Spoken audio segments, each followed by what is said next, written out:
I call the Planning Commission. The date is March 3rd, 2025. The time is 7:01. I call the Planning Commission to order. We'll hold 1 second.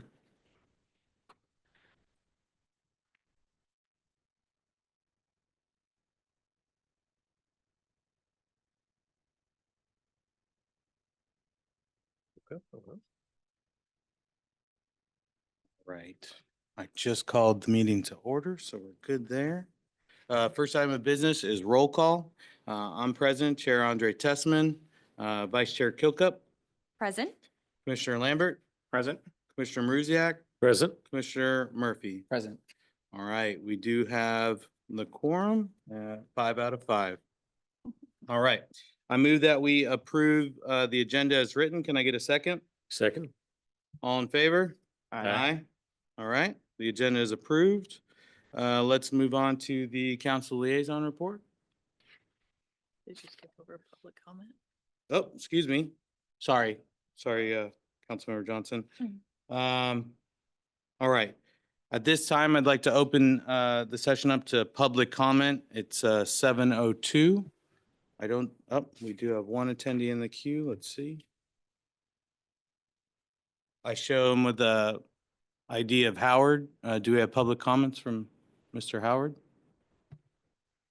We don't take off. Sorry. We only accept in-person Oh, okay. public comment.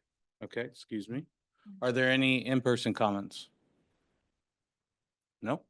Okay, with no in-person comments, I close public comments at 7:02. And now, Councilmember Johnson.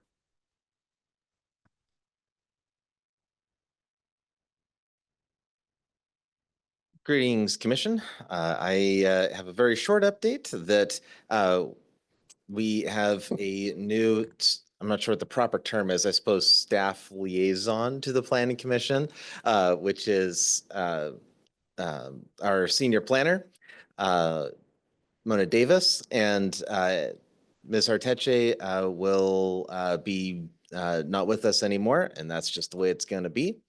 We also have a new acting police chief, and that is just an ongoing situation that I can't really say much more about, but just want to let you know about those two staffing updates.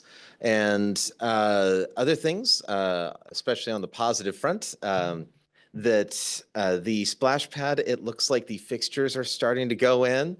So fingers crossed, we might make it by this summer to have the water flowing. No promises until the water is actually spraying out of those fixtures. Let's see, anything else? I think that's about it. I'd be happy to field any questions. We've got some staff here who know things, which I might lean on as needed. Okay, thanks, Councilmember Johnson. I'll open it up for commissioners' questions. Commissioner Kilcup? None for me. All right, Commissioner Maruziak? No questions. Commissioner Lambert? None for me. Commissioner Murphy? No questions. And none for me. All right, thank you. Thank you. Have a good meeting. Too.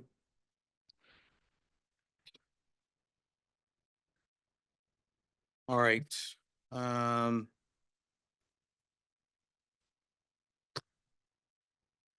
right, I move to approve the minutes dated February 3rd, 2025 as written. Can I get a second? Second. All in favor? Aye. And it is approved. Thank you. And now let's turn it over for the model train presentation. Okay. Can you hear me okay? We have I'm Mona Davis, Senior Planner with the Community Development Department. And we have a group here to present tonight. And I'm not sure who would like to do the introductions of the group. Would you like to do that, Peter? So I'd like to introduce Peter Hamling, and he's with the Northwest Model Train Museum, Pacific West Train Museum. Thank you. And if you'd like to just stand up to the podium and introduce your team. Yes, yes, thank you. Nice to meet some of you. Oops, sorry. Peter Hambling, and I'm the nut cake behind this whole thing. We started building this model railroad in the basement of our house in Medina 19 years ago with a full-time crew of 8. And two of those are still with us. Todd Gamble, who lives here in Snoqualmie, he's just done all the scenery for it. He's one of the finest in the country. Rob Nelson grew up in Snoqualmie and lives in North Bend. He's the operations chief. I'm just the creative drive behind this. And when we started building it, I had two requirements, one that it be designed and the other one that it be built to be taken apart. One of the tragedies of model railroads is whoever put them together passes away and they're left behind, and there's a lot of work and creativity that went into that. So this is in the basement of our house. It's 3,700 square feet, takes up the entire basement. It's a half mile of longest path around, 20,000 trees. I could tell you all the details. It's pretty interesting. Many people have seen it. Probably over 2,000 people have seen it. We've done fundraising events for Children's Hospital, Angel Flight, local schools. Everybody who's seen it, all ages, all interests, some of which are not railroad, they're just blown away. They come down the stairs to the basement and they have no idea what to expect. It's considered. Jeez. Yeah, turn your microphone. Yeah. Too close. So it is considered by some people the finest in the country. About 4 years ago, we started working to move it to a place where a lot of people could enjoy it. I'm not a model railroader. I just did it for a creative outlet. And I wanted to put it next to a rail line. So we looked at Tacoma, too far. The traffic's not great down I-5. We looked at Edmonds. Both those have BNSF rail lines, and Snohomish. But Snoqualmie was really interesting to me, mainly because Rob and Todd live here, and they would continue on running this museum. We put together a team, I think is an extraordinary A+ team in this area. Olson Kundig Architects have done the design you'll see shortly. Tom Kundig himself is very personally interested and fascinated in this. And Edward Lalonde, who is there, his right-hand man, is going to walk you through what we've designed. We have Jerry Johnson, probably the finest nonprofit attorney in this whole area, helping us. We're a nonprofit 501c3, by the way. Howard Lovering, who I think is tuned in, that's the Howard. We found him, introduced to him through Bruce McCaw, who's been a very important, invaluable mentor and advisor to me. He introduced us to Howard, and he and Howard were a large part of the Flight Museum for many, many years, still are. So this is quite a team. You'll see what we've designed. I should say Olson Kundig has designed. The building will look big to you. I'm very sensitive, aware of that, but there's a reason for it. In our basement, this layout is 3,700 square feet, but it's not ADA friendly. It has narrow aisles, a couple of low duck unders, and we would take it apart, move it out, put it back together in big sections. ADA friendly, that would become 8,000 square feet. So it's surprising. Downstairs in our basement, it's also very limited on fire escapes, nowhere near it past that test. So it'd be hard to explain without showing you, but we turned it inside out. So now people walk around the outside of the layout we proposed for the museum, and there's plenty of reason to escape or ways to escape. The reason it gets bigger than that is I believe in a museum, it has to be a living exhibit. That said, if you go in this year and see it, you come back next year and something's different. And so we need to allow it to grow. The gallery is 15,000 square feet, and that's why that we would allow it to grow over a period of 10 or 15 years. We've also added space for events, which is an important element in any museum. Flight Museum is another example of that. And we have an upstairs mezzanine. So downstairs, the analogy I use, it's like a haunted house where you go into these little districts and you can see something, but you can't see everything. There's little peekaboos and things over the top you can't quite see. You go into the next district and see something else. Up on the mezzanine, you can see the whole thing from above. So I'm going to introduce Edward Lalonde. He can walk you through the conceptual designs, and thank you for your time this evening.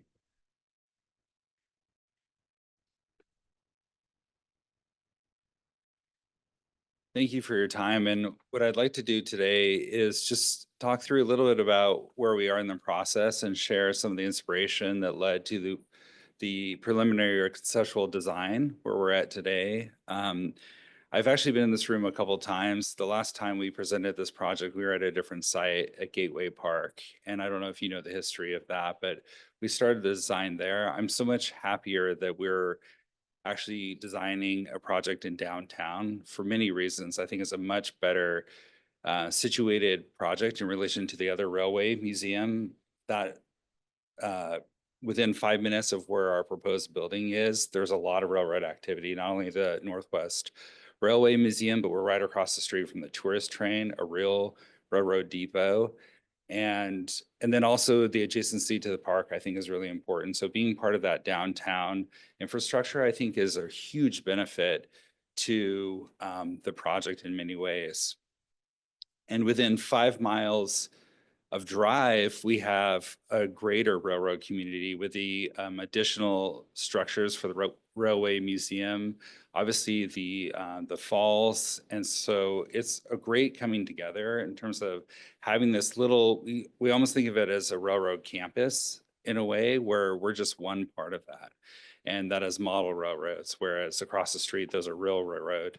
And all of you are local, you know that as you walk along or drive or bike along Railroad Avenue, there's exhibits of old railroad cars. So I think it's a perfect location to have one more sort of chapter of railroad history here in the city. You all know the site. It's on Railroad and King, directly adjacent to Sandy Cove Park on the river there. And in some ways, it's one extension to sort of the key sort of 2 blocks of the downtown fabric there. So we're kind of extending one block, I guess you would say, to the north as sort of a 45-degree grid on the way out towards the museum, or towards the falls, rather. A really great, maybe a coincidence in our world, but I'm sure this team and the city has done quite a bit of work on the River Walk plan. And so real kind of great coming together. And like I said, a coincidence that the site for this building would be at one intersection along the rail or the River Walk. And I think there's great opportunity to have this project relate to the work that has been done as part of this plan. So the little kind of Google icon or teardrop is where our site is relative to this. Just in terms of our process, we are at a pretty early stage. We call this concept design. And some of the images that you're going to see today from us are very realistic. They're renderings, and they are still very early in the process. We put those together because Peter is about to hit the streets for fundraising. And we are working with a contractor, JTM. They're putting together a preliminary estimate. But in order for Peter to go out there and raise the money that it will take to build this and to fund the design, but also to build this new museum project, we hope, we do need to have some pretty convincing images to make the case. But I do think it's early enough that any feedback we get here today could be influential to the design. So I don't want, when you see something that looks pretty convincing and pretty realistic, to think that we're too far down that road. When we started looking at the design of this project, we looked at a lot of historic examples of industrial buildings and railroad buildings in particular, and what makes those buildings unique. And so one of the things that you'll see on those examples is a repeatable structural system. And that's something that we employed on our building as well in the form of the truss system. And the reason they did that is because often those buildings would expand. So as that industry grew, they would just add more bays to it. It's a very economic way. And while we don't, to grow the building, while we don't think that the museum itself will grow over time, we are borrowing that sort of old technology in the way that we're strategizing this grid system, which is on about a 30-foot spacing. And we're using today's technology. So historically in our region, that would have been done with timber. And that would require far more trusses because timber is relatively inefficient compared to steel, which we're using now in this building. So that truss system, which is part of the roof structure, is that repeatable truss or repeatable structure that you'll see marching across the length of our building, which draws from these historic buildings. You can kind of see here in the diagram on the left how those historic railroad structures also have a repeatable structural frame. Locally, you have many buildings that kind of borrow that same sort of structural system and also are taking advantage or looking at sort of the design guidelines that the council has put forward. I know that color palette is on the agenda for today. We are responding to the current design guidelines and the current color. And a lot of what we think of when we design these projects is really we're trying to make the architecture go to the background, because I think what's really important is the content that's in the museum. We're going to talk about transparency in some of the exhibits, and that's what we think will bring sort of the more colorful aspects, the people that are in the building, the activity, the children, all that. And we'll have success of the architecture is sort of in the background to that. And what you remember when you leave is actually what's inside the museum and your experiences there. So our material palette is, we will often draw from very naturally aging materials because those look good with time. They require very low maintenance. And that's what you'll see on a lot of historic buildings that still look good today. And so really looking at the design guidelines and picking from those a material palette that is pretty natural in color. So concrete for the floors and some expressed steel that will be a combination of blackened, like you see on the images there, and black painted, and then a natural wood siding, whether that's an aged cedar or kebney, which is a treated wood product that silvers with time, and then a corrugated metal roof, which draws on sort of the historic examples that I mentioned a minute ago. All these buildings or all these building materials will require very low maintenance. So from an upkeep point of view, it'll be pretty economic and it will always look good. It'll actually look better with time. I know that transparency is going to be an important part of this because we are designing a much larger building than is common in downtown Snoqualmie. It's about 210 feet long on Railroad Avenue, which is much longer than a lot of the buildings, but we are taking care to break up the structure every 30 feet or so, as I mentioned before, with the truss system. But as you can see from the lower image, and I'll show you some examples of this in a minute, nearly 3/4 of the Railroad Avenue facade is transparent. It's glazing so that you can see into the museum. And I think this is really good as a form of advertisement for what is going on inside. So the corner will be lit and transparent, but also it makes the building inviting. It's a civic building. And so we want people to feel welcome going inside and be curious and want to go in and participate. So these are some images of the corner, so the corner of King and Railroad, where you would see into a potentially temporary exhibit space. So this would be an exhibit that's changing with new curators and new exhibits that the museum brings on. So it's a good way to invite people in because it's not always the same. And then this is the entry there. So the front door is just beyond, and then the entry into the layout space is just to the left, that sort of truss like wood truss system there. So a very transparent way to welcome you into the building.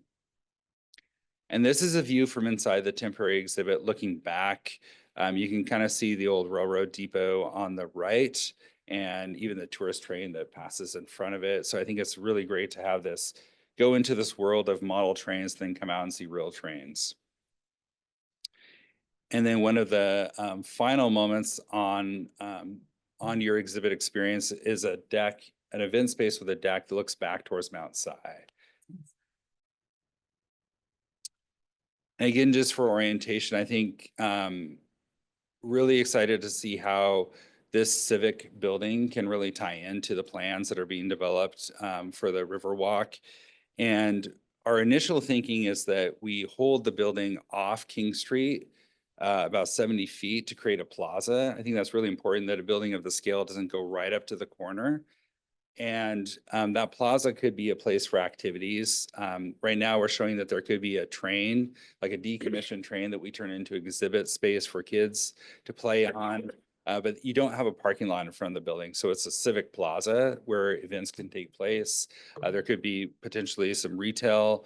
That's all things to be discussed. We do have what could be something like an iconic water tower at the corner as a way to let kids and adults alike engage. You see an image there. We're looking at the materials. Materials of the building would be the wood, like I said before, and metal, but that water tower on the corner could be a natural steel, which could be something that you would see on a historic railroad building that would rust naturally, or it could be, I think we have a black version in here, maybe not. It's coming up. Or it could be black. We did, when we designed that thing, designed the water tower, we did look a lot at historic water tower structures. The one on the upper left is actually from Carnation. So pretty local. So this is the tower that is the rusty steel that left natural to rust. And then this is the one where we're trying it on as black, which might be interesting as well to match the black structure. And we're thinking that it's not just a water tower image or iconic water tower form, but it could have a kinetic element where kids could come and sort of lower the spout and raise it with a gear you can see on the upper part of the water tower there. So with that, I just have architectural drawings for reference if you have any questions, but I think we can open it to any sort of feedback or questions that you might have to understand the design. Okay, thank you. I'll open up to the commissioners, Vice Chair Kokup. Any questions or comments? The only question that I had, you just answered there at the end, which was, like, if it was intended or portions to be interactive for kids. So on the interior, is there, I mean, I realize that the model trains themselves are quite fragile. Yeah. Yeah. Yeah, that's a really good question. It's something that I know Peter and his team have thought a lot about. Especially Rob has 2 young kids. I have a 13-year-old, once was young.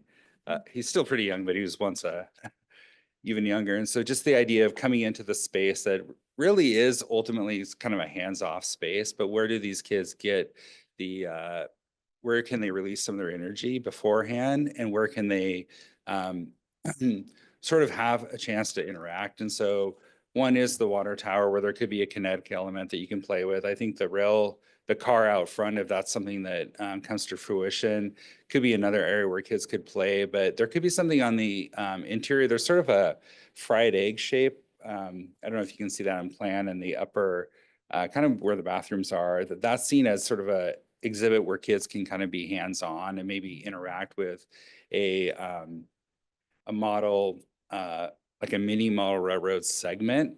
We also have, as you exit the museum along Railroad Avenue, there's a maker space. So that's where you can kind of watch and see the people that are making the new exhibits or repairing content from the exhibits or making trains.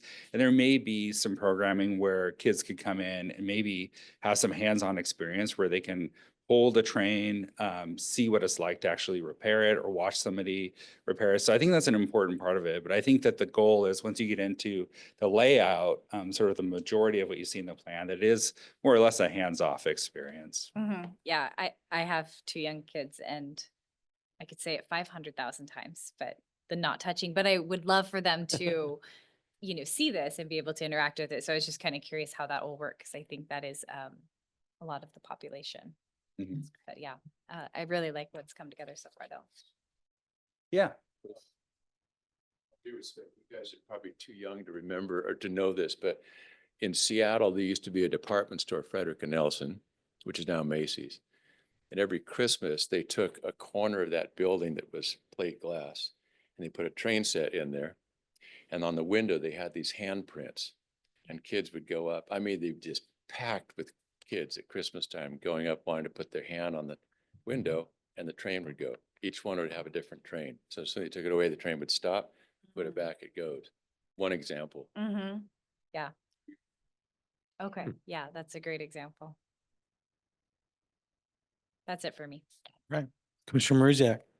Just a question. Once you hit the milestone to break ground, how long would construction be to it being operational? A project like this could take about 2 years to build. once groundbreaking starts, ideally 1.5 years, but somewhere between 18 months and 24 months. But that is part of the process. We just started with JTM, the contractor, is mapping out not only the cost, but the construction schedule. Okay. Commissioner Lambert? Yeah, just a question. At 200 feet long for the building, that takes out the bowling alley. That is That's correct. correct? Okay. Yeah. It's that whole lot inclusive of the coffee shop and the bowling alley in Sahara. Okay, Commissioner Murphy? Yeah, about how many like visitors or patrons would you expect like on a typical weekend? Like how many folks are coming through? Yeah, Rob Nelson, project manager on this. So I'm not sure if we have the exact numbers for a weekend, but we estimate at the very beginning, the first year, we'd be at least at 30,000 visitors. Our models show at least 70,000 a year after 70,000 people a year after a year or two, and potentially climbing to 100,000 or more. So we would have quite a few people that would come. We also look at this as something for during the work week where schools can come out, school buses, and do tours. Todd Gamble, our scenery artist, would be offering classes in scenery and maker spaces. And we'd really want to create some sort of programming where we can do, if we can make it work right, where we can do some low cost classes for kids, maybe some sort of fundraising where you can offer things to kids and after school programs as well. But initially 30,000 is kind of the number that we're looking at, but we expect it to grow rather quickly.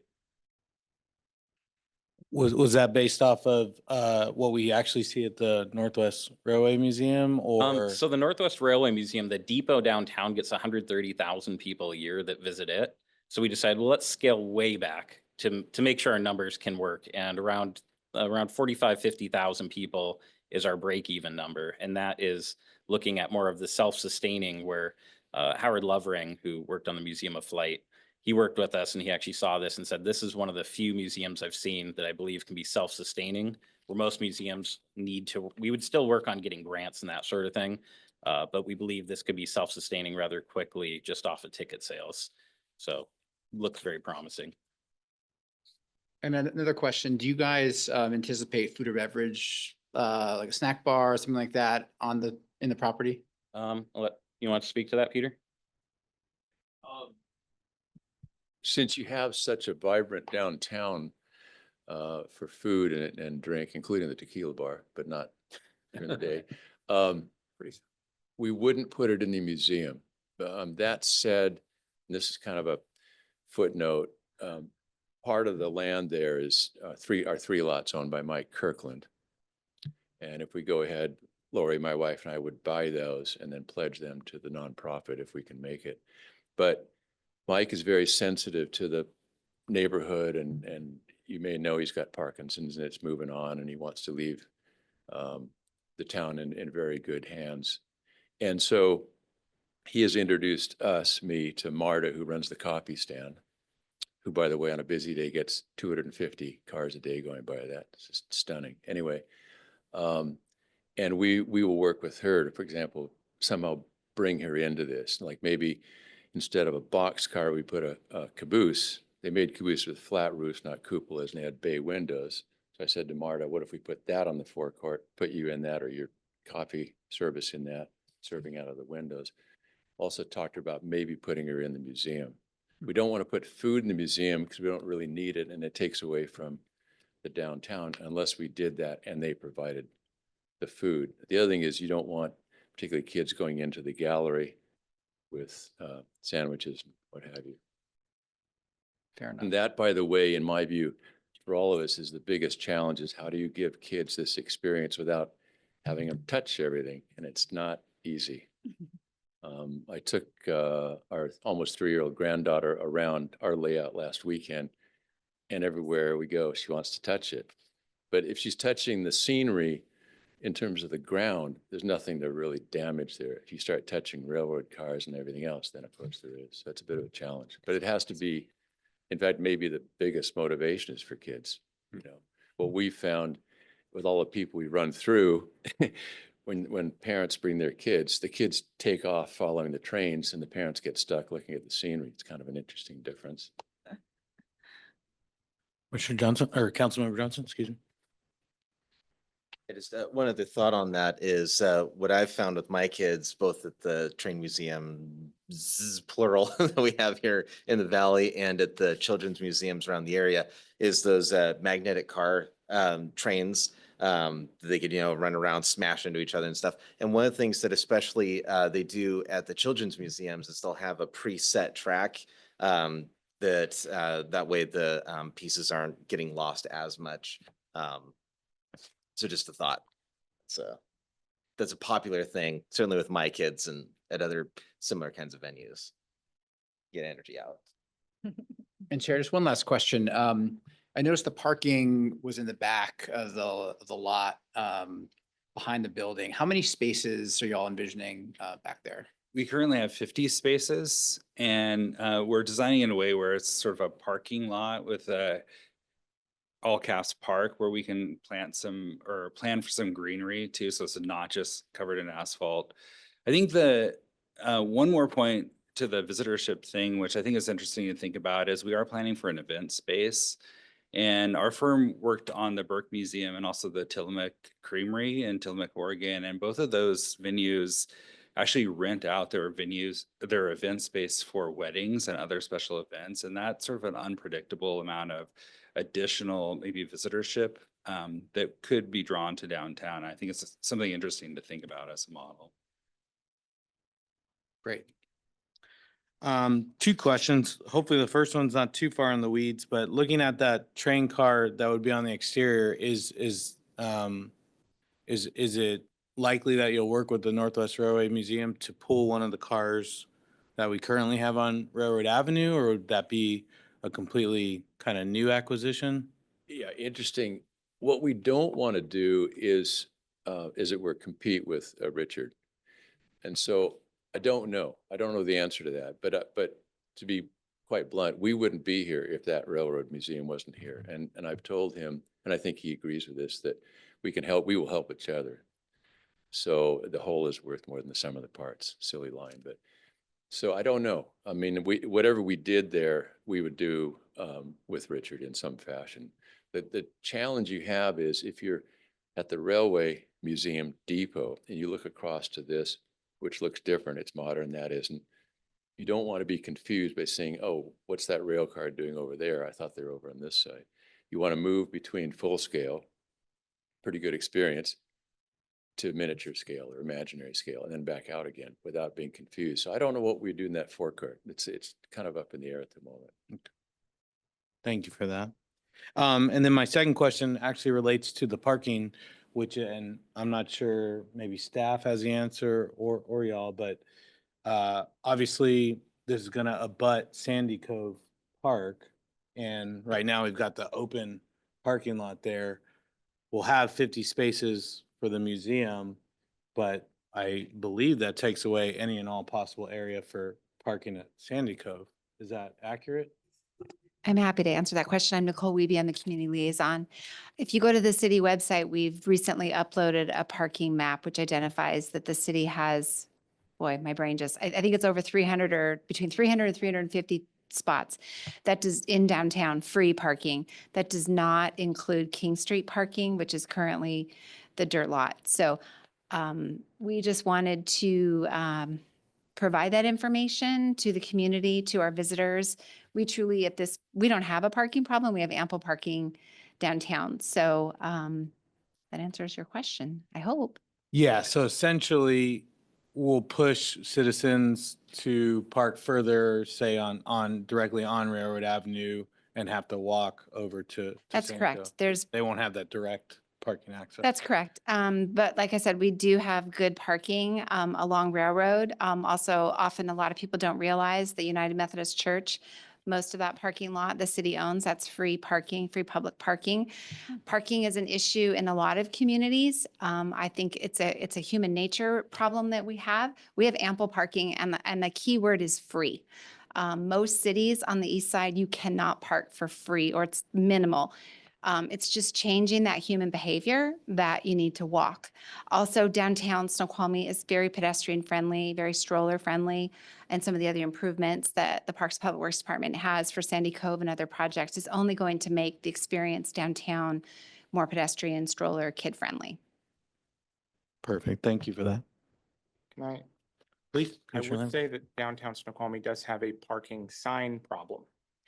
I would, I guess, agree with you, and that is something that we are working to improve the signage to make it appropriate in, size and location. Also, we need to try to avoid sign clutter. So I would say identifying the parking, putting a map is the first step, and the second step is working with the street department to get that proper signage up. So thank you for letting us know that. Any other questions, please? Is it just a comment? I think this is pretty exciting. And I think it'd be a lot of synergy between what we've got going in there and really help draw folks into the city. So yeah, I mean, we were debating what would work, like an In-N-Out burger or something like this, and this way better than that. So this is good stuff. So excited to see. And actually that draws another question, which is, you indicated that we're at early days on the design. When do we feel the design will be finalized, and will there be subsequent action in the planning commission for that? Okay. I would assume that the city has a normal sort of design review process in addition to the permitting process, which is ahead of us. But we want to make sure that Peter can secure the funds to do this pretty ambitious endeavor in the first place. And then we would enter into schematic design and design development. And we are aware that there is a planning review process that would be a next step. So we'd be in front of this council again as the design continues to develop. Peter doesn't believe me, and I think he really loves the design, but I'm sure there will be some influence that potential donors may have on the design too, and as well as this board. It will continue to evolve through that process, I believe. Okay. Yeah, we'll see it as part of the storage design review board. Yeah. Yes, we would likely start with a pre-application meeting and have you come in and provide materials so we could better go through the permitting process with you and have all that laid out.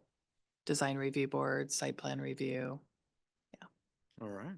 I would just like to add that Peter is very welcoming to the exhibit. So if the planning commission, if you would like to visit, please reach out to me and I can coordinate that with you. I think it's one of those things where seeing is believing. It's hard to visualize what it is and what it can be. So just let me know and I can coordinate that visit for you. No, that's cool. Commissioner Muzak. Yeah, I wanted, curious, on a percentage basis, how close are you to being funded? Obviously, you've got some ways to go. Is it 20% or?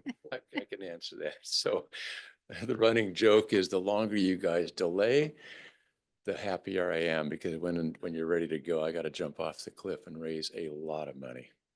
And it's all on me. It's no pressure then, but. So I haven't started until we're clear of obviously city council, you guys. Yeah, we got a few more steps. I have 2.5 years to do it. Never raised money in my life. I told everybody I'll give it a try.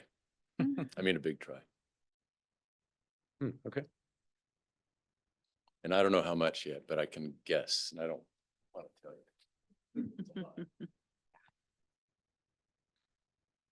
All right. Any other questions, comments? Well, I think it's awesome to see the project come this far. It's super exciting. I think probably everyone on this commission is excited to see this asset come to downtown Snoqualmie. We've had many conversations about, figuring out what it would take to make that draw of people from Snoqualmie Falls to downtown. It's great to hear that it's not anticipated for there to be food and beverage competition with the merchants in downtown Snoqualmie. So it's all very good to hear.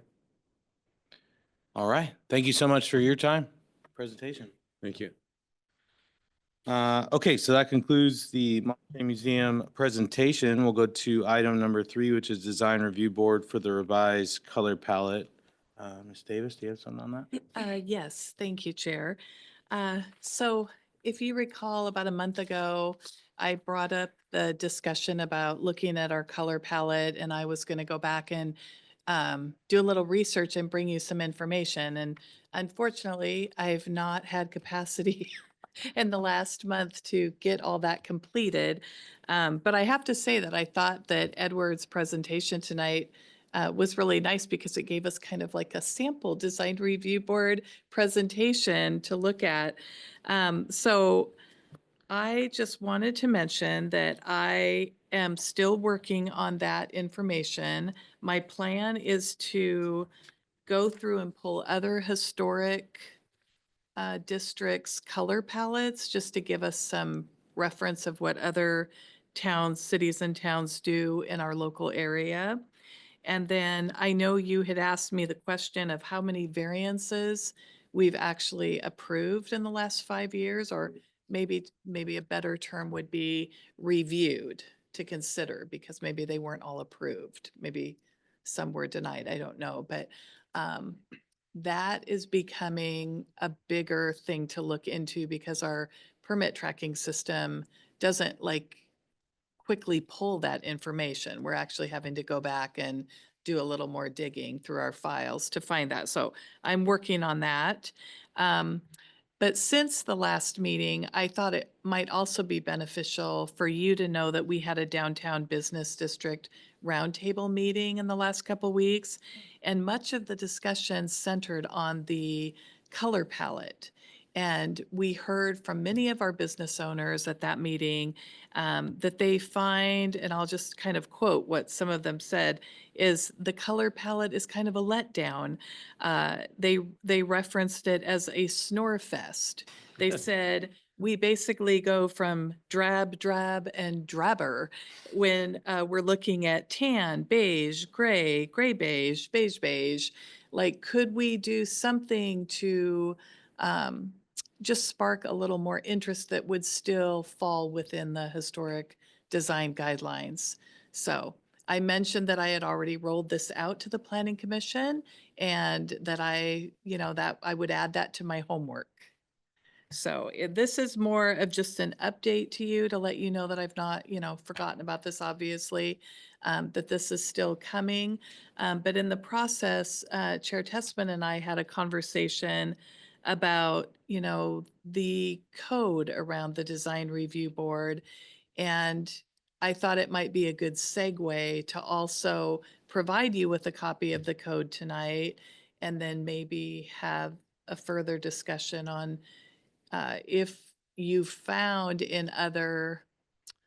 when you've had other submittals or presentations from applicants on design review colors, if there's certain things that you would find helpful in maybe looking at a code modification or revisions to that code. I know I've been asked quite a few questions, which have kind of made me ponder. One of the things is, as the Planning Commission, what your role is as the Design Review Board. You also act as a Heritage Landmark Commission, which kind of led me into finding the code section that talks about a landmark designation report. And so Nicole thankfully was able to help me find that tonight. So these are the kinds of things that I will also populate your packet with in case you don't know this or, or aren't sure where to find it. We will make all these things more readily available so that we have all that. But I do get a lot of questions around, what's the authority of the design review board? Can they make me change the color of my building? And I think, yes, if we have an approved color palette, absolutely. The variance I'm hearing is somewhat of a hardship on our businesses. They think it takes too long, it's expensive. Uh, they've asked questions around, well, if somebody approves the variance, can they piggyback on that? that might be a question for our city attorney. Owners have asked, can they utilize a similar color to the Benjamin Moore paint color if it's not a Benjamin Moore brand, but the color is similar? I mean, these are the kinds of things that I think we need to kind of review as part of, that whole process. So I will be bringing this back. One thing I also wanted us to think about, which I'll pose in the next packet material, is does the approved color palette apply to signage? Or are they just the paint schemes of the buildings? What's the expectation around mural colors? I would think that we could have extra colors on murals, not just what's on the approved color palette, but that's something that we should discuss as a group. So I just kind of wanted to throw some things out here and let you know that I'll be continuing to work on that and get that back to you. Thank you so much, Ms. Davis. I'll open it up quick. Oh, Councilmember Johnson. Yeah, just two quick things. One is, I was wondering about the maybe it's hexadecimal. I don't know anything about computers, but anyway, how every color has, I think it's like a hexadecimal code or something. So maybe going by that instead of brands might be a decent choice. But anyway, the main thing though is that certainly having a variety of colors isn't necessarily the scariest thing. I would reference Colmar and Eguisheim in France as being excellent examples of places that do look very old timey. They look very traditional, but they have a very varied color palette and are absolutely gorgeous. There's this one spot that has this beautiful view across the little river that goes through town, and you can see a lot of the different colors. And the name of the bridge locally is referred to by the view that you have of the tourists from behind taking their pictures. It's a somewhat vulgar term that I won't repeat here, but it's in reference to that. So definitely consider that. So weird. I was literally just Googling Colmar Yeah. today because we love Strasbourg, but Yeah, it's where the French go for holiday. Comments? I will say, before anyone has comments, we kind of sort of at least blended into, the fourth agenda item, which is the roles and review of code regulations. So I know that I have some comments on that. And if you have any that pertain specifically to the code that were elicited by Ms. Davis's comments, I would say please hold them for that. But otherwise, I do want to circle back and see if anyone has questions or comments for the revised color palette specifically.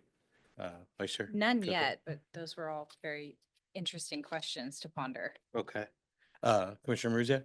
Yeah, I think we could be much more colorful.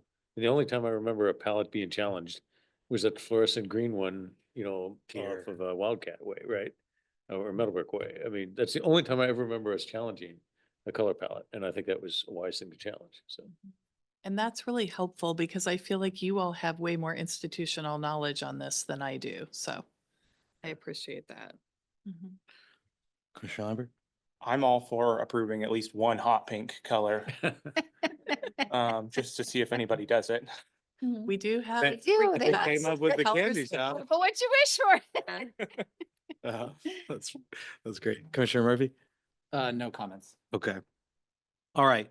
We'll put a pin in agenda item number 3. We'll move on to 4, design review board roles and review of code regulations. So like Ms. Davis communicated, we've had some turnover on the commission. It's a good thing. We've got new perspective. I think the last time we did a thorough review of the design review board regulations was when we were looking at the Trestles project, going off my memory. So that was 23 or 2022, something like that. So it's been some time. We thought there would be benefit in getting it into the agenda packet. Hopefully you've had a chance to review it. Normally I would circle back for comments from y'all before sharing, but I did kind of want to guide the discussion a little bit. And so some things that stood out to me from the existing code that I think are opportunities, and I defer to Councilmember Johnson to maybe talk with the council and see if maybe they want the design review board regulations updated. But I think you can see that the way they were originally written, there was to be, an actual essentially standalone historical review board commission. But it looks like in 2023, probably as a result of the conversation we had looking at the Trestles project, that code was modified to say the planning commission, for all intents and purposes, can stand in for that standalone commission. And that's all well and good. But I do think that there is a little bit of a contradiction that is important when we look at things like paint color. I'll draw your attention to, give me one sec here. So I'll draw your attention to page 12 in the packet, and it says item 4 in the upper right-hand corner, but it's looking at 17.35.120. 17.35.120 types of projects requiring historical design review. And so, as you can see from that section, there are 3 types: type 1, type 2, and type 3. What's important for us is we're most likely going to see type 1 projects, right? That's just simple changes, things like paint, both for contributing and non-contributing buildings. And so where I think some changes could potentially be made if the council wanted us to would be that for type 1 projects, the existing code says that that rests with essentially the director of community development, and that the director has the option of saying it to us acting as the design review board. So I would highlight that. I don't know if the council's intent from the changes in 2023, because if you go back and you look at the section of the code that specifically outlines responsibilities for design review under chapter 17.80, that the way that's written, essentially, like, it starts and ends with the planning commission. Obviously, there's appeals process, but the role of the director is not the same as originally envisioned earlier in the code. So I think that's something that could be worth looking at, because if the council's desire is that it just primarily rests with the director, one, that's, it's fine. That's a potential efficiency gain, I guess, but you would lose, obviously the different perspective on whether or not a color is good or whatnot. But Councilmember Johnson? I was just kind of mulling some things over as you were talking, and I was wondering if we could even, if it would be appropriate to put into the code some of the things that we usually talk about before we go into a quasi judicial process, making sure that we know what the legal boundaries are of what can be discussed and stuff. But usually hasn't been something that's part of the code. I don't know if it should be, but it might be nice if it was, so that it's more clear to everyone what the responsibilities are. I mean, it's already what is essentially required by the court system in Washington. But still, it might be nice to just have that codified, and that way it's easy for everyone to see exactly what the role is. But just another thing is there are some things that I found when I was on the planning commission when we were doing historical design review, that it was just it felt very ambiguous as to what we were supposed to do with that information. Like, what is a contributing building? And what do we do with that information about said contributing building? And what are the comps for the building? Because someone could just say, well, there's a gigantic building somewhere in downtown, therefore we are allowed to build a gigantic building on our lot. And it's like, okay, maybe, maybe not. It'd just be nice to have some clarity as to what some of those terms are and what the planning commission is supposed to do with that information. Thanks, Councilmember Jones. Were you going to say something, Ms. Dave? I was just going to say, I appreciate that statement because I was really struggling with the contributing versus non-contributing building. It's also my understanding that if somebody were to come in and want to paint the colors in the approved color palette, that would be a type 1 that the director would have authority to approve without bringing to the design review board. But what I was finding confusing is if somebody wanted to change the colors, that was a type 2 historic design review, but that fell into a category 3 permit process which I didn't put this in your packet, but under Title 1430, the project permit process, a category 3 would require a hearing examiner decision.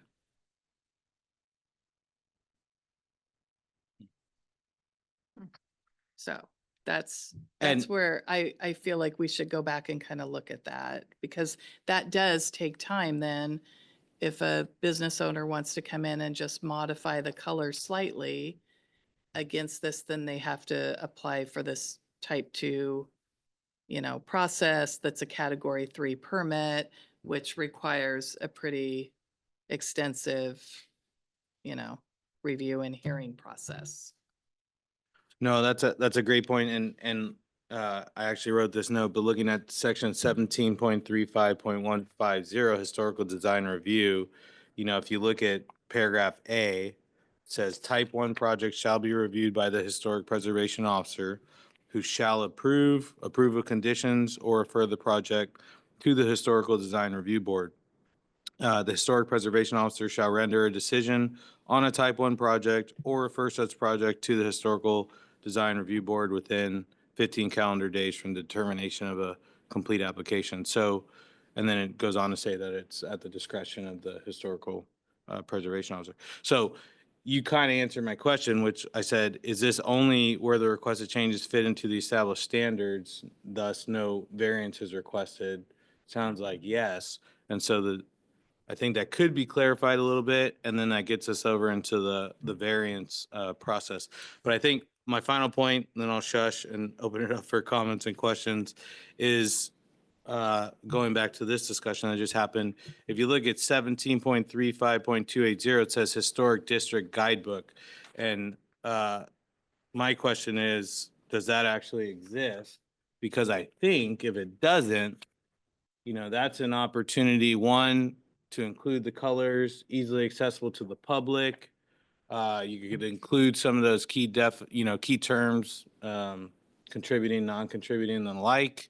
And then you could also, just outline what the variance process looks like, easily accessible for our merchants and others.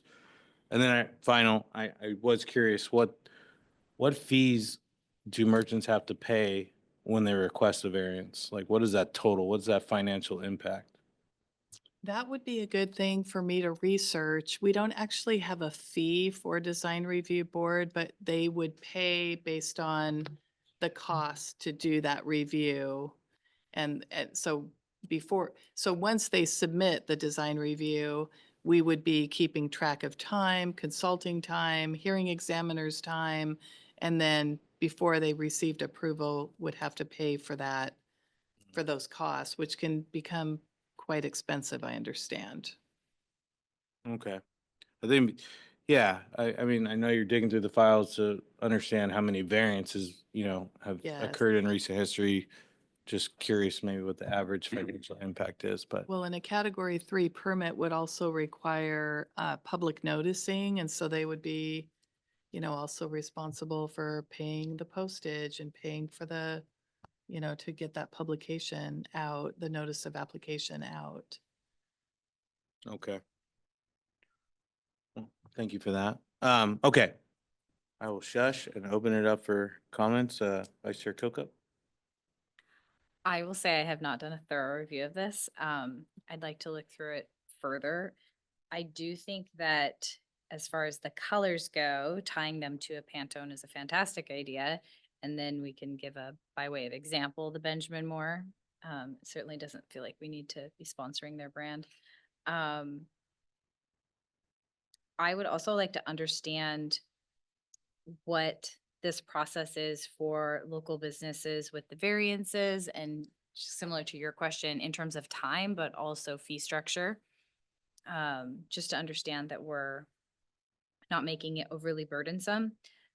I do like the idea of providing more clarity around what our scope is for the review, just to remove ambiguity as they enter the process.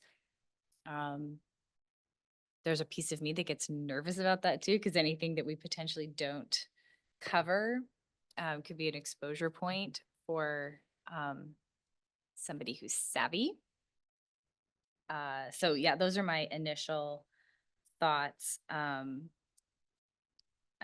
interested to see this develop further, but No, and you hit the nail on it, like no small part of why I wanted to bring this up as an agenda item was because I do think it can be ambiguous what our scope is, right? Like we operate from direct guidance from the council on what to look at and how to look at, not how to look at, but what to look at. And Mhm. so I hear you. But there is a clear appeals process, even if people disagreed with whatever the commission came up with. But yeah, Mhm. I think clarity on that is important. and even like what our role is, like Yeah. what are we reviewing for? Is it historical accuracy? Is it aesthetics? Is it like how subjective can we be just to keep us properly in our lane to the comments being provided? Well, and they do give some criteria, but I think to your point, like this is an opportunity to tighten up these standards. And also what currently exists when we look at like discretion for colors, right? Like multiple times in the regulations, it says the standard is essentially pre-1940. So like the colors in play pre-1940. So I hear that feedback from our merchants, right? But that's pretty constricting.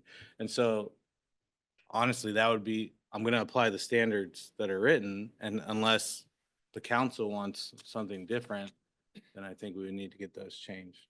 But, yeah. That's it. Okay. Commissioner Muzak? Yeah, I'd like to give a little context, because I was jotting down 6 examples that I was thinking of where a decision was made. And there absolutely is ambiguity, and a lot of it is, you want to preserve the look of the historic. And there's a rule that says you can't do it falsely. And that was where most of the debate was. So one was Encompass Building, off-white. I believe Councilmember Johnson was the chair at that time. And we actually had him bring the white in so we could take a look at it so it wasn't so glaring. There was another case, the Ernst and Young, they actually proposed white awnings. And we said, no, we don't think this works. And ultimately they were gonna do black awnings, and now they have the more tasteful black lamps that you see up there. A big one that we really debated was, the Railroad Museum wanted a brushed metal aluminum sign, right in front of the station. And the staff had said, this is good, or this is within the regs because it isn't pretending to be antique. And we debated it and says, look, it looks terrible. It just looks terrible. Let's go do a faux antique one. No one's gonna confuse an etched, faux antique one for, it's tastefully done for something that was built in 1899. Anyway, so I thought that was a good thing to do. There was a case where the brewery wanted barrels outside. And we said, we don't like the barrels outside. And there was a big tussle back and forth to get the barrels out of there. One of the biggest ones, which was a 3-2 vote, because there were only 5 present at the time, was the brick facade outside the brewery. And there was a big debate because the bricks absolutely were faux bricks. They weren't real bricks. And we had to go back to the history of it. It used to be a milk thing or something. It was painted flat color. But the reason it's not a flat color in brick right now is because we said, look, I don't think anybody's going to mistake the faux brick for real brick, and it looks tasteful. And so again, this may not be the intent of the regs, but that's how they unfolded. And then the one you mentioned is worth bringing up on that development where they wanted to cover the stairwells with something that looked like a grain silo because they thought it was tasteful. And you were the one saying, look, if there was never a grain silo in Snoqualmie, maybe that's not a good idea. So in every one of these 6 cases I'm thinking of, there was an element of what fits the historic look as best the planning commission could debate and decide. And it wasn't, it wasn't that they ignored the regs, but there was some judgment in there. And again, I'm glad we don't have a brushed metal aluminum sign. I'm glad we don't have the white awnings there, and I'm glad we got the brick facade on the brewery. So. Councilmember Jones? Yeah, I think that the grain silos are a perfect example of why I think we need to have the Historic Design Review Board / Planning Commission be here rather than a hearing examiner, because a hearing examiner wouldn't necessarily know the city and know, I don't know why it's not historical, but I know my city. I know that's not right.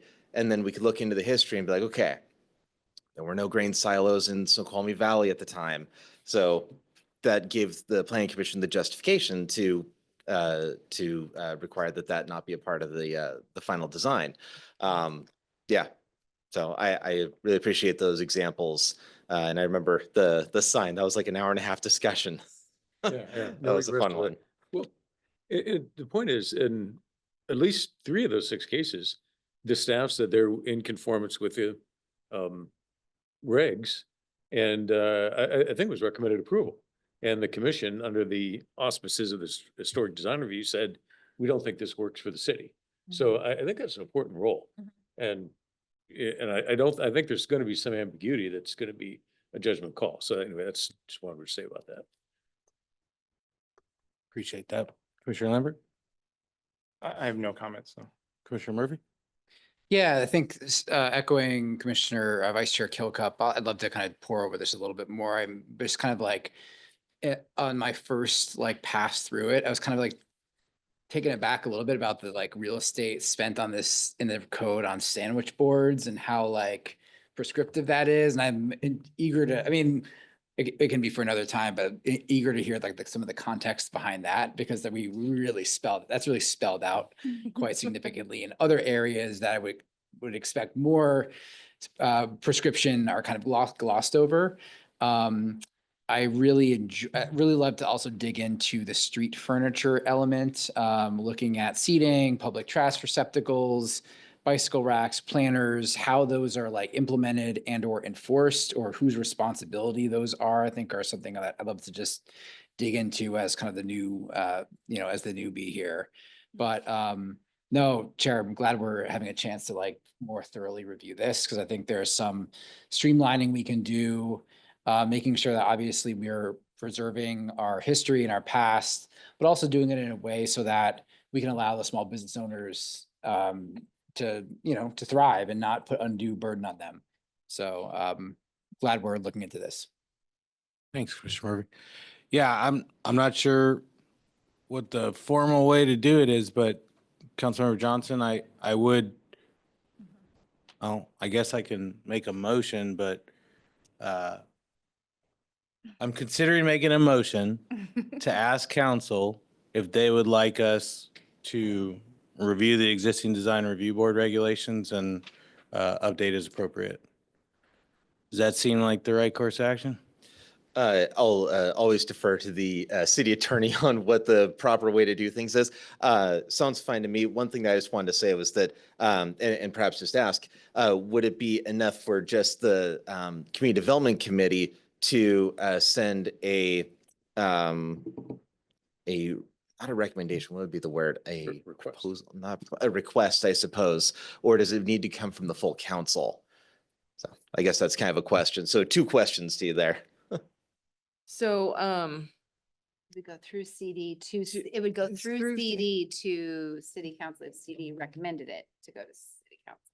so you want to ask, I just want to make sure I'm understanding, you want to ask council if they would like you to research this, or I'm really me to. Yeah. research it. What's in my mind, I'm happy to pull the rest of the commission, but what's in my mind is based off of some of the opportunities we discussed in the design review board, whether concern ambiguity or what have you, would the council like the planning commission to look at the existing design review board regulations and potentially update them? Yeah, I don't see anything wrong with asking. I mean, that's totally fine. You also, as the planning commission, can make recommendations for code updates. So, but I think, because council ultimately is the one that votes on it, I think it would, there's nothing wrong with us going to council and bringing that as to just say, this is something you'd like us to look into. I know there's a work program and a future agendas list that had been in the packets last year.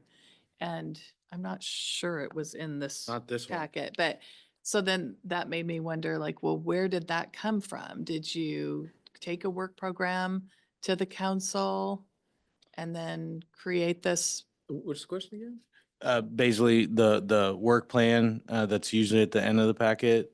I'm assuming that was your initiative working with. Thanks. Yeah, just the plan of work. Was Future that agendas. your Yeah, initiative we with? just plop it in there and say, these are things that aren't scheduled yet, but they'll be out there somewhere.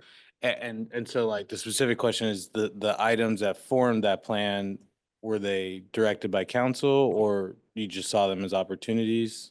Discussed with the plan commission and staff. Okay. Yeah, mostly I believe came from staff.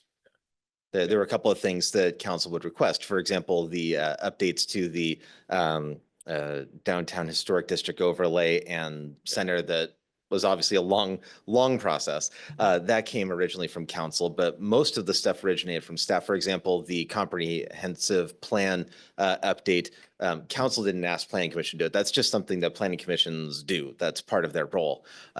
So staff kind of guided that process rather than us asking for it. But yeah, so the request would come from planning commission to council, in other words, asking if this is something that we would like for you guys to do. Then it could go to CD. CD could make a recommendation to council, and then council would decide whether or not planning commission would do that. Is that the proper order, staff? I feel like I need to go back and research our code because I've worked in other jurisdictions where you had like a docketing program and then things may come forward through the docket process, which then you would take to council and ask, what their priorities were, if they wanted us to work on these things throughout the year. And then we would bring that back to the planning commission as a council priority and then create a work program for the year. But I'm not really sure. And I feel like I need to go back and see how we've done that in the past and how the code addresses that. So I'll look into that. Well, in this case, I mean, maybe just to streamline it, why don't we make the request to council to review the historic review code, including color palettes, et cetera. And and just put it on the work plan. If they don't object, then we go ahead and do that. If they say would rather you do something else, we do something else. Okay, so just to make sure I'm hearing you right. So you would say, hey, ask council if they're good with us reviewing both the color palette and the design review Yeah. board regulations at the same time? Okay. Yeah. Okay. And that way we just throw the ball in the court and say, Yeah, yeah, we think it's a good idea to go do that. And they could say, yeah, we agree, or we want you to do something else. Yeah. Mm. Okay. So if we put this on the CD committee agenda and have that discussion, is it enough to have the CD committee direct the planning commission to do that, or do we have to take it to the council? So my original thought was that CD could, but in hindsight, I'm thinking, I think it would take the whole council to make that request because we don't take motions or vote in CD committee. So that's my personal opinion, Yeah. but I'll defer to I- council for that. I mean, as a process, there's nothing like legally wrong with that process, but I think there are other mechanisms for you as a planning commission to review the code. But I don't know I'm so new to the city. I don't know what the past practice has been for the planning commission. Because you also have an ability to make recommendations for code changes. Yeah, in my mind, this is mostly an effort to ensure that we're focused on the Yeah. things that this council wants us to be focused on and not going off on a tangent that maybe Yeah. they feel is not worth it. So, And I agree with that because you could, basically waste months and months and months of work. And when it comes to council's like, no, Yeah. why'd you waste all your time on that? Yeah. I don't think that would happen, but I cannot speak for the council Yeah. and make that determination myself. okay, and certainly I feel like we're leaning over ourselves to make sure we're doing it right if we go looking for a council opinion on it. So what we will do is I'll make a motion and we'll have that motion. We just got some city Clarification. clerk Yeah. and the city So- attorney just conferred. So there's nothing that legally requires you to ask council for permission to review code. You make the recommendation to council about what code you want to change. So the feedback I just received is this process of asking council, hey, do you want us to do this? You're your own kind of governing body. You get to decide what recommendations you want to make to council. Okay. That's great. Then I'll make a motion, just so we establish that this commission would like to look at that, but I move that as part of our future work plan, we look at both the color palette and the existing regulations covering the design review board and historic design review board. Can I get a second? Second. All right, all in favor? Aye. Aye. All right, all right. We will add that to the work plan. Thank you, commission. Oh. Thank you all. Yeah, thank you, thank you. Mhm. Okay, so we are down to items of planning commissioner interest and then agenda item 5. And so I'm gonna hold the items of planning commissioner interest since those are, questions and comments. And then are we ready to play the video? Yes, Jimmy has that pulled up and we can start that at any time. This is a video that I believe was discussed with the Planning Commission a couple months ago that was suggested that we play this in a meeting that kind of gives a little background on the growth and economic development and on Snoqualmie Ridge. Yeah, and that we include it with the history education of Snoqualmie. Yes. Yes, so We're, we, we're working on history graduate degree of Snoqualmie. That's right. That's right. it's just about a 10-minute long video, so it's not very long, but it's quite interesting. Yeah, yeah, that's right.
I think we just need to.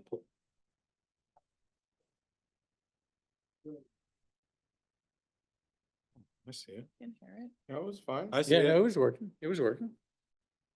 Was it not working? It's working real well. Was it not, was it? Well, the video coming through the coffee paper is fine, but. I'm not picking it up online. There's no reason. I'm on the Zoom call and I see the video. You see the video, yes. but here- Oh, gotcha. Well, most of us are here, right? I don't see any attendees. Yeah, well, let's keep rolling. Okay.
Right, thank you. Do we have part two?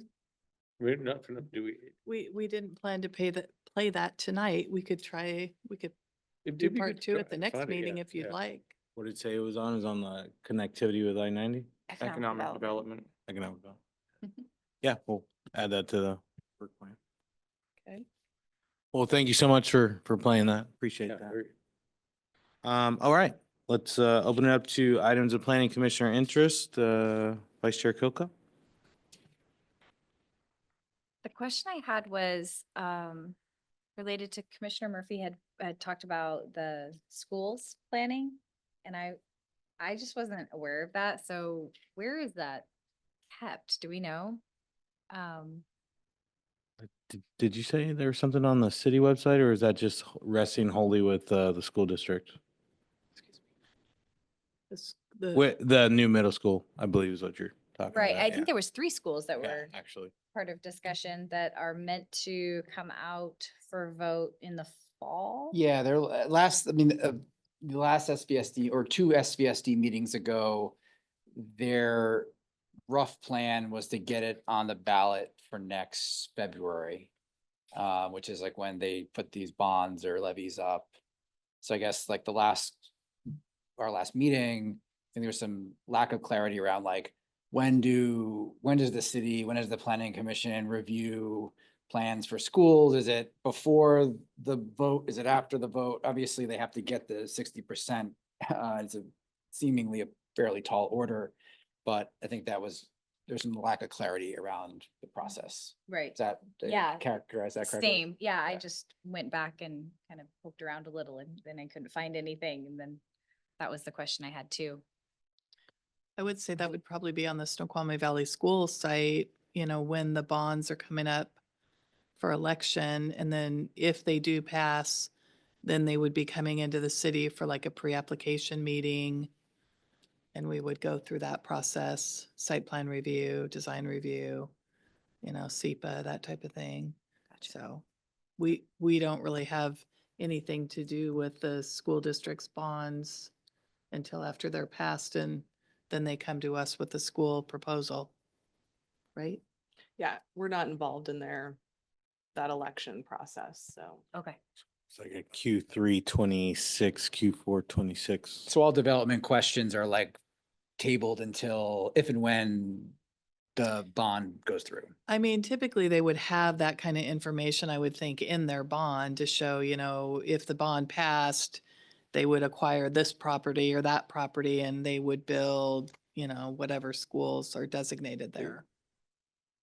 I thought they had the property at Carmichael.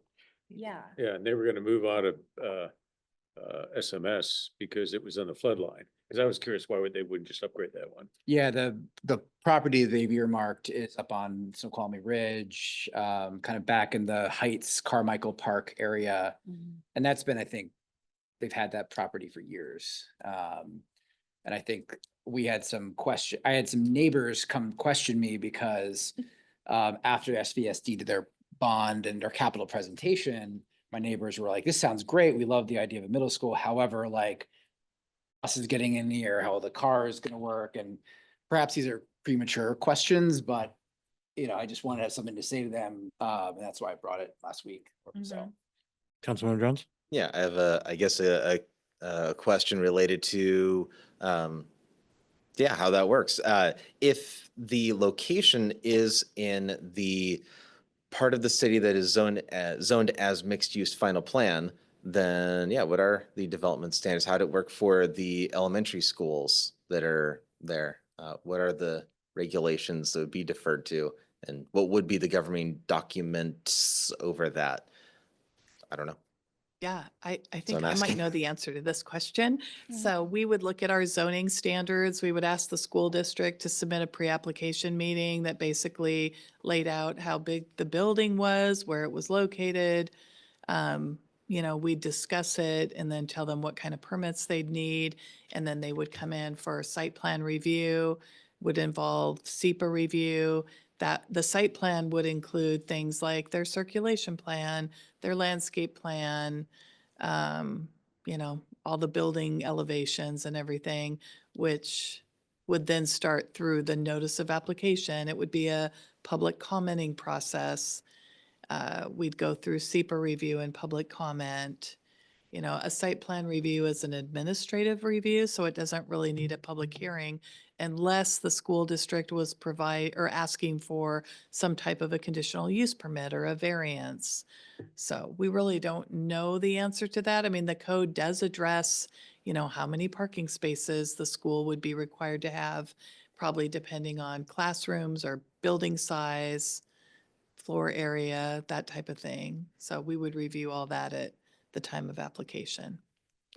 Yeah, I do know that there are some parts of Snoqualmie Ridge where there are different development agreements. I think there are at least two of them, and I don't know which lot it is, but one or both may or may not be expired by now. I'm not sure exactly. So yeah, I was just curious about that. So I guess that will come up as needed to find out what the appropriate documents are. And I think it also leans into the issue that's been brought up before of that there is a desire, at least amongst the council and I believe in the administration, to bring Snoqualmie Ridge back into the city code. And I think this is another opportunity to look at, oh yeah, that's why we do that, is to avoid some of this confusion. Mhm. I think we talked about that shortly after I came about combining all the Snoqualmie Ridge code with the Right. municipal code. So we had one code that governed the entire city. Right, because I thought that's what we had done with the downtown historic was part of the, and getting basically sunsetting the development agreements. And so that was sort of the question that I had then is, do we have the governing documents in line? Yeah. For when the school comes down the pike? So then if we did that, being zoned as mixed use final plan, then what would that refer to then now? So yeah, hence the work that needs to be done to incorporate the ridge into the code Yeah, so and proper zoning. I guess we did it on a micro level. We haven't achieved the macro level Right. harmonization. Yeah. And I guess like, I don't want us to, you know, listen, perhaps this is a slightly premature in terms of the school specifically, but I don't want to, I'm envisioning a scenario where like, okay, you know, the district gets the bond and they get all the voters to support it. And they've earmarked a site that maybe has some underlying development issues or underlying code issues. And is it something for us to like prepare before that takes place? Seemingly, that seems like the better choice than having us play catch up after.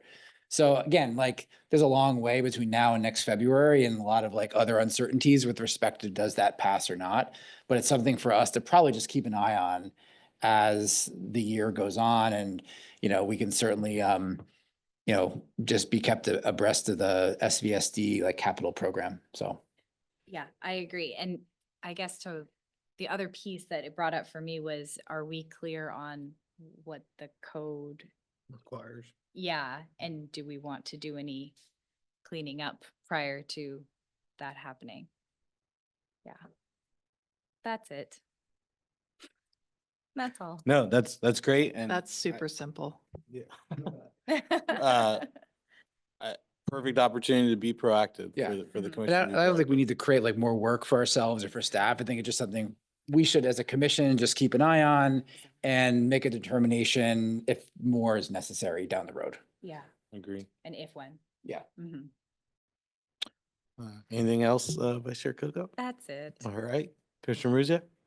Oh, yeah, actually, the nice weekend, my wife and I were walking on that, the power line road next to hole 2, and she looked right, she goes, God, what is that? And I look over, and sure enough, you saw this multi-story building popping above the trees. I said, my goodness, that's the new casino hotel. Yeah. I was curious, is it open now? And it's not open? I just went to the sushi restaurant there. It's not open yet. Oh, it's not open yet, okay. And Think it um, is. Yeah, it's, due to open in June, okay. Okay. it's due to open in June. They have already several conventions booked, but it is due to open in June. Okay. And is there any way we can get a look or book an event there just to check it out? It's a new building like a mile away from us. It's like 1.2 miles from here right now. perhaps when, well, I'm sure they'll do a ribbon cutting, which everyone would be invited to and do tours. But if that's something down the road, I can assist Mona with that and maybe we could get some sort of a, keep in mind it's part of the Snoqualmie tribe. It doesn't have a direct financial impact on the city of Snoqualmie. I mean. Oh, we would no, hope- no whatsoever? Yes. No, because it's part of their tribe. So we won't see any of the taxes or lodging tax. Did they take the sewer and all that stuff? We're doing that though, right? That is an agreement with the city, so they definitely have, they're contributing to the cost of the sewer and the sewer improvement out at the wastewater plant. That was an agreement that the city and the tribe came to agreement with before they started construction. Okay. But anyway, I was just, wow, it's like done. I didn't realize it. Yeah, almost done. yeah, just to be clear, the city we don't get any lodging taxes from the Salish Lodge, and we won't be getting any taxes from the Snoqualmie Casino. Okay. Commissioner Lambert? Hopefully I have easy ones. Newton and 384th, the potholes on that road are getting really bad. Like you could lose a car and, Yeah. or like at least a bicycle in them pretty quickly. I think I'm quite handy at this meeting tonight. We received a question through our information line through the city, and Dana McCall Communications reached out with Parks and Public Works, and paving is weather, depending on weather. And so the contractor will be doing paving on that road later this spring, April. Jeff Hamlin, Parks Public Works Director, is in the audience. But yes, the Parks Public Works Department is aware of the potholes, and we anticipate that being taken care of.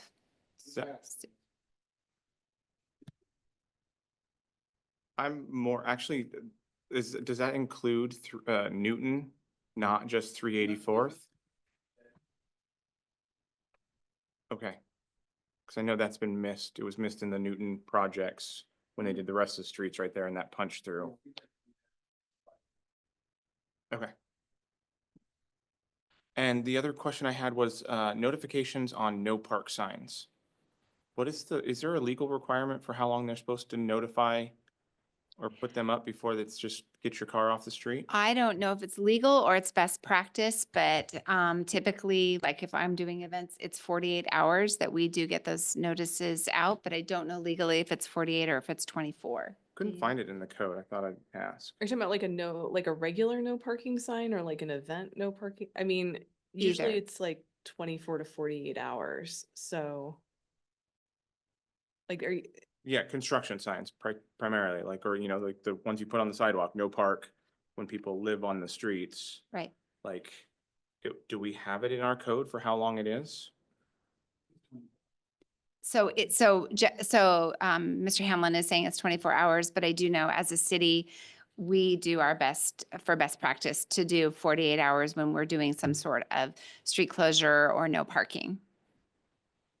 Okay. Commissioner Murphy? Real quick, I think, just want to say the snow removal this year, I thought was excellent. I thought like the schools were barely canceled. One was to wind and one was totally justifiable. And I feel like we were able to kind of get on with our days and our commutes and our lives. And I thought it was just outstanding. I haven't been here that long, but I think it was by far been the smoothest winter. And hopefully maybe snow is in the rear view mirror, to knock on wood. So I just want to recognize and say that. Fake spring, fake spring. Can I, just because I've never grew up, I think we should still do the good job on the streets, but still close the schools. So you're going to school until July. I don't know if I can go along with that as a father of two young kids. The schools need to stay open. I'm a big softie on that. That's funny. Councilmember Johnson. Coming in for the second? Yeah, just for a second here. Perhaps Mr. Hamlin can remind me, didn't the city get some sort of award for Snoqualmie Parkway? Yeah, what was that? You should go to the mic, Yeah, Mr. come on up, Hamlin.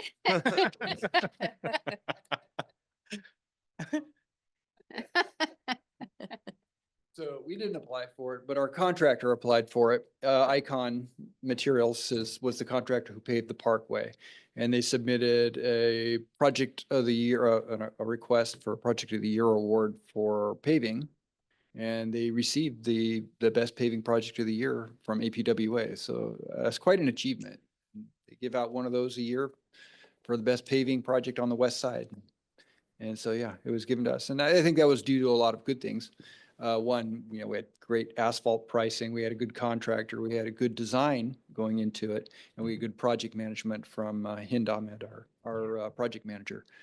And yeah, so I think we had a good team put together, and I think we had good weather as well. So we had some breaks, and we had great pricing. We ended up completing that project for $1 million under our budget, and gave $1 million back to the state, which was good. So, yeah, it was Good job. good questions. Yeah, it's Mhm. great.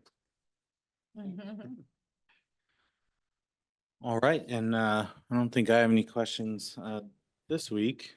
So we have as a final agenda item upcoming schedule. Honestly, with the turnover, we're guided by what existed in the work plan already. So obviously wireless code review, will come up. Eventually Snoqualmie Valley Hospital will come up. I think we were slated to jump into the climate stuff, probably with the next meeting, but, We Ms. just, Davis and I will refine the agenda, next week for y'all. All right. At this time, 8:45 PM, I move that we adjourn. Can I get a second? Second. All in favor? Aye. All right. Have a good night, everyone.